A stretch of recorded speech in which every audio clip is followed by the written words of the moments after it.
We're all going to die. Who was the most rich and famous person in 1743?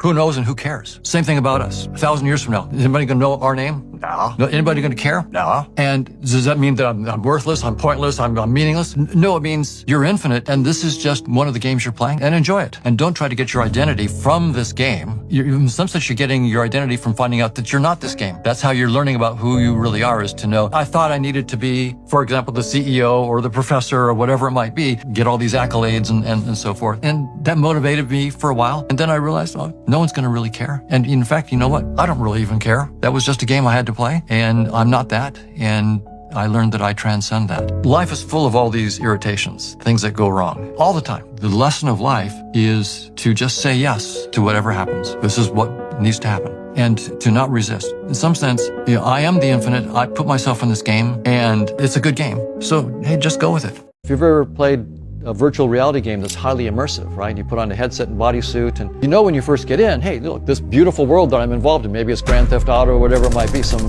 VR version of that. So you're immersed, you're seeing all this stuff, and when you first go in, you have this sense of detachment.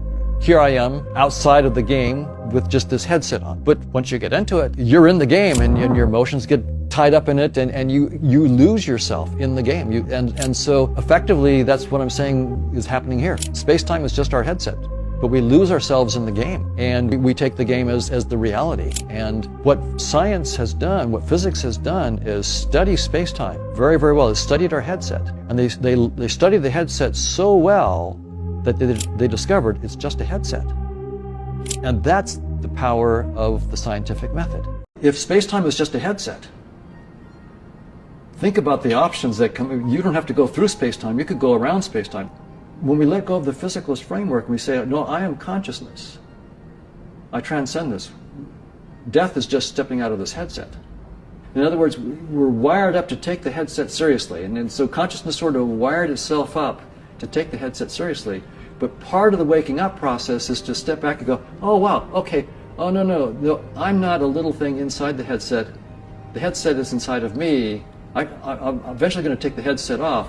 So I can have a looser relationship with all this stuff. I don't need to get that big house to be something. I don't need to have that big scientific paper. I don't need to be acknowledged. There's not a single theory out there right now that says that consciousness is created by some kind of algorithm, some kind of computational process, some kind of neural network. None of those theories can explain even one specific conscious experience. When you look at all the theories that are out there, and they've been at this for decades, we can experience roughly 1 trillion specific conscious experiences. Taste of garlic, smell of chocolate, the sound of a trumpet. So there's a lot of talk about these computational approaches or neurobiological approaches for coming up with conscious experiences, and there's not a single specific conscious experience that they can explain. Zero. And I predict that that's going to continue because it's not possible in principle. So I disagree with the simulation theorists that are saying that your consciousness is due to some programmer writing up a program that created your consciousness. I disagree on two things: the idea that space-time is fundamental and that computational processes or neural processes could create conscious experience. When I give up local realism, and when I say that space-time isn't fundamental and objects in space-time aren't fundamental, that means neurons don't exist when they're not perceived. That means none of my behavior is caused by neural activity. Now, I'm a cognitive neuroscientist, and I think we need more money for neuroscience, not less. So let me be very, very clear. I am not denigrating neuroscience research, but it's going to be much harder than we thought. The 86 billion neurons of the brain and roughly the same number of glial cells are complicated, but they're trivial. They're just a headset projection of the real thing that's behind them outside of space and time. And so neuroscience is going to have to reverse engineer the 86 billion neurons and look at the much more complicated reality behind that. And we're going to have to up our game because we haven't actually started the hard work yet in neuroscience.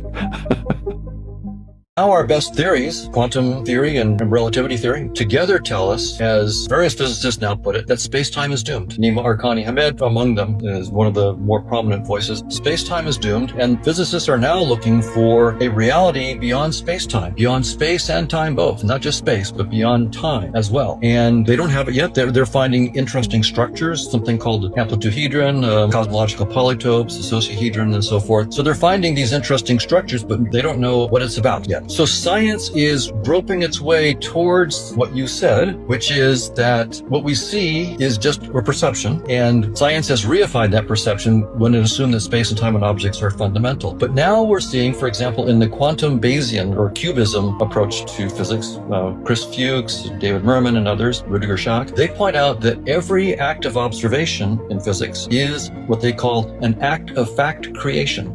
You create what you see in the moment, which is exactly what I say in my book, according to evolution, that we create what we see in our perceptions. And so most scientists are still physicalists, because even most spiritual people, in our heart of hearts, most of us buy the reification, right? That's just sort of built into us. It takes a lot of spiritual training and meditation to begin to free yourself from that addiction to the reification. So science is moving in that direction. So I see a convergence.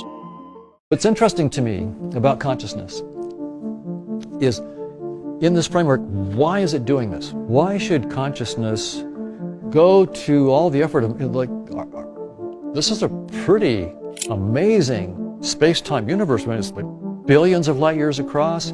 It's got trillions of stars and hundreds of billions of galaxies. And in this framework in which consciousness is fundamental, what's happened to it, consciousness put on this headset, programmed itself to get lost in it, to think of itself as a tiny little object in this vast universe, and then to slowly wake up and to recognize, as vast and as amazing as this whole thing is, I transcend it. Is that what consciousness is about? It's knowing what it is by knowing what it's not. Are there special pockets of our conscious experience that we cannot leave to AI? I don't think we have to worry about AIs being conscious. I don't think that computational systems can de novo give rise to consciousness. The current AIs are these large language models. They're very, very helpful, but they're dumber than cucumbers.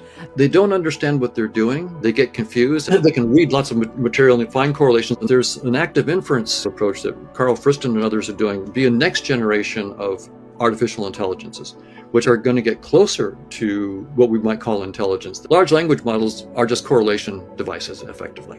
But I'm not too worried about them being smarter than me. They have more memory than me, but that's not a big deal. We sort of knew computers could do that for a long, long time. They can give rise to behaviors that we enjoy, that are helpful and intelligent in certain ways. Kurt Gödel in 1930, 1931 proved perhaps one of the greatest intellectual achievements in all of human history. It was called Gödel's incompleteness theorem. It entails that there's no end to the exploration of mathematical structure. That means that math is a two-edged sword here. On the one hand, it cuts through our dogmatism and our fuzzy thinking, and so it's absolutely essential. When you're forced to state your ideas with mathematical precision, there's no hiding. On the other hand, Gödel has told us that essentially there's infinite wisdom beyond any formal theory that you could write down. Proven by mathematics. That's really, truly stunning, that the mathematics itself gives us the insight that no mathematics that we could do is ever the whole truth, and in fact, that there's essentially unbounded intelligence of mathematics beyond what you could do. Already we know that reality